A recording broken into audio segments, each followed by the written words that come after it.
지인에게 들은 이야기다. 친척이 세상을 떠나 장례식에 갔는데 아직 젊은 나이였던 고인의 부모가 해준 이야기란다. 죽은 친척은 한밤중 차를 타고 드라이브를 하다 사고를 냈다. 콘크리트 벽에 정면 충돌한 사고였다. 차 안에는 친구 둘이 함께 타고 있었다. 친구 2명은 사고 현장에서 즉사했지만 친척은 의식불명 상태로 남아 목숨을 건졌다.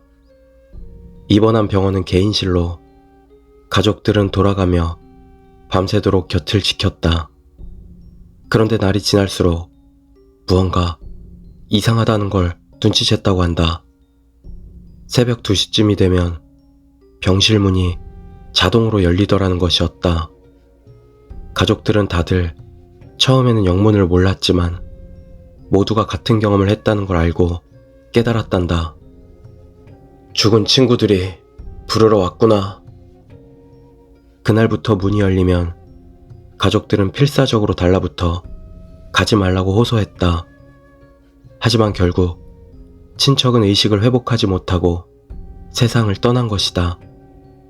사고가 났을 때 운전을 하고 있던 건 친척이었다고 한다. 아마 친구들은 자신들을 죽음으로 이끌어 놓고 혼자 숨이 붙어 있다는 걸 용납할 수 없었던 거겠지.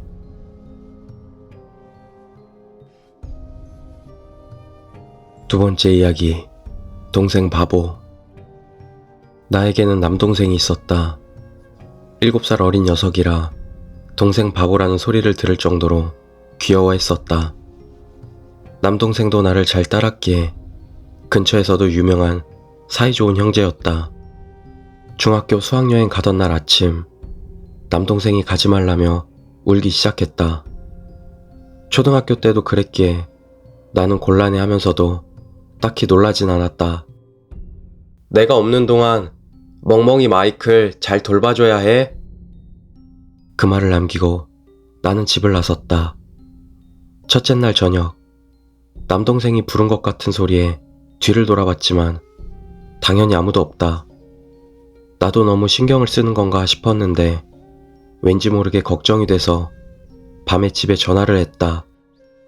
남동생이 받았길래 별일 없냐고 묻자 낮잠을 자는데 내 꿈을 꿨더란다.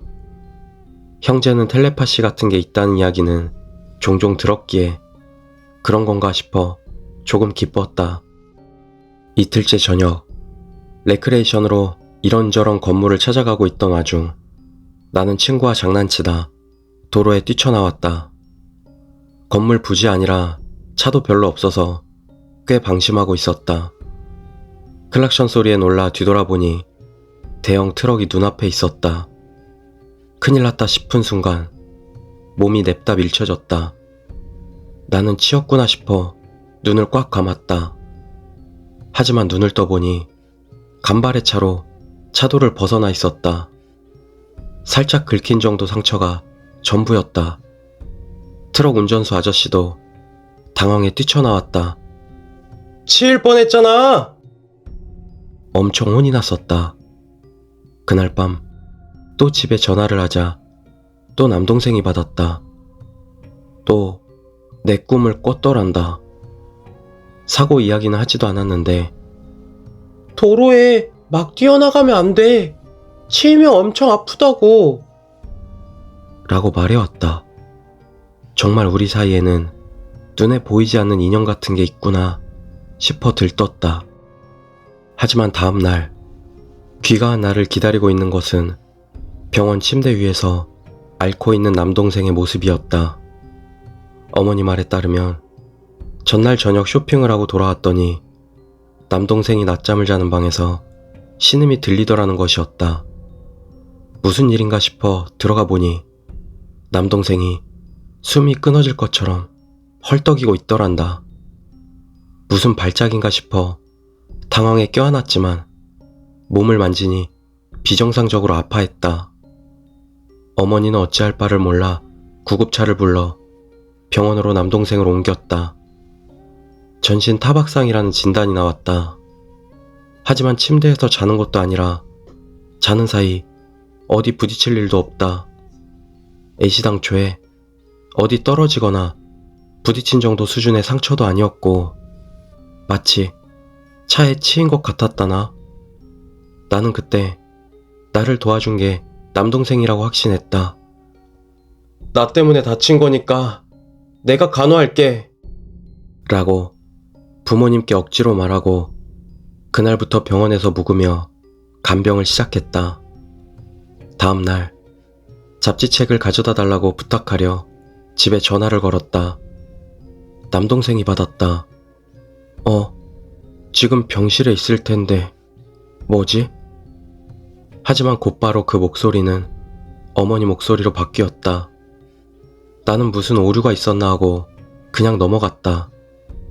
그러나 전화를 끊고 병실로 돌아오자 어쩐지 소란스러웠다.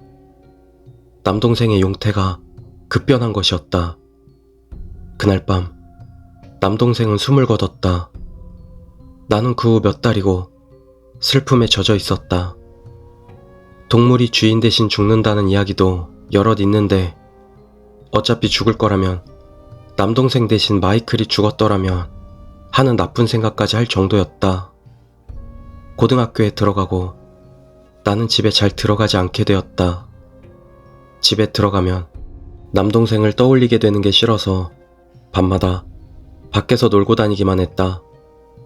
어느 날 여느 때처럼 놀며 돌아다니는데 집에서 전화가 왔다. 평상시에는 무시하기 마련이었지만 그때는 왠지 모르게 받아야 할 것 같았다.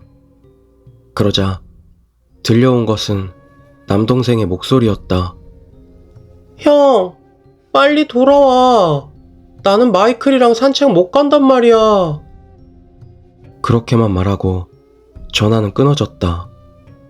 당황해서 집에 돌아가자 어머니가 통화 중이었다. 내게 전화가 걸려왔을 무렵에도 계속 통화 중이었단다. 하지만 통화 이력에는 집에서 온 전화라는 기록이 남아있었다. 현관에서 나를 따라온 마이클이 가만히 내 얼굴을 올려다봤다. 그 얼굴을 바라보자 나도 모르게 눈물이 나 나는 마이클한테 사과하며 밤새 울었다. 지금은 그 마이클도 꽤 늙어버렸지만 제대로 끝까지 내가 돌볼 생각이다. 단 하나 신경이 쓰이는 게 있다면 지금도 가끔 집에 전화를 걸면 남동생의 목소리가 들린다는 것이다. 기쁜 듯 웃어 넘길 수 없을 듯.